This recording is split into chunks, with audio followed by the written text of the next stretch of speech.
So everything you need to see is on your pack. For instance, you may notice that right now the PK meter is blinking blue. That means that there's a collectible nearby. Right now, the collectible happens to be the Stay Puft Marshmallow Man, but that's just placeholder art. All these collectibles, and in addition, a bunch of innocent civilians that you can rescue during the course of the game, are collectibles that you can keep track of, and you get achievement points and PSN trophies for collecting all this stuff as you go.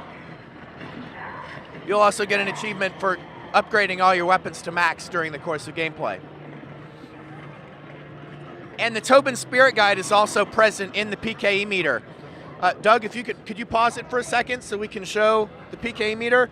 The PKE meter Mark II, which is the new PKE meter designed by Egon in 1991, is essentially the first PDA ever made. And built into this is the interactive Tobin Spirit Guide. So as you catch and scan ghosts, their strengths, weaknesses, and backstory are downloaded to your PDA, so you can check it at any time.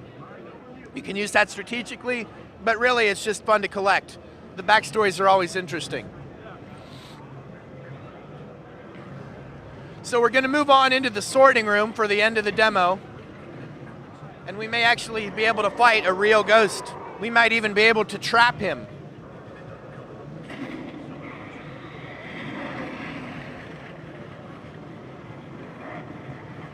So there's a possessed mail cart.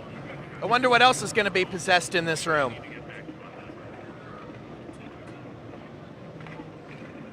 So I mentioned earlier different equipment types. You haven't seen them yet because they're not in this demo, but later on in the full game you're going to be upgraded with boson darts, dark matter generator, ice beam, slime tether, slime blower, meson collider, and of course your old standards, the paragoggles and the trap. So there, the player character got knocked out, but Ray was able to come save him and revive him. You don't die in this game, just kind of get incapacitated so your teammates can come rescue you. You can also rescue the teammates if they get incapacitated. So there's Cruster, and he was able to capture him pretty quickly there.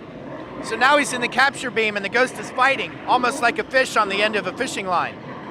Terminal Reality spent a lot of time looking into that game mechanic because we wanted you to feel like there's something powerful on the other end of that beam, that you're not just catching a dumb AI character, you're catching something that wants to get away and has a will of its own and is strong. So you really have to combat him, bash him against things, wear him down, stun him, so that you can ultimately catch him in the trap. Even with Ray's help, like the guy that's even this small isn't very easy to catch.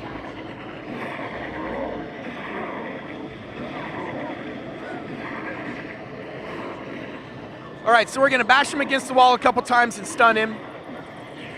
There he's stunned. You can see the little stars above his head. And now he's in the tunnel cone, and you have to keep him in the cone of the trap as he goes down. We were successful this time. Doug did a good job. And so that's the end of the demo. So check out the game coming to stores near you this fall.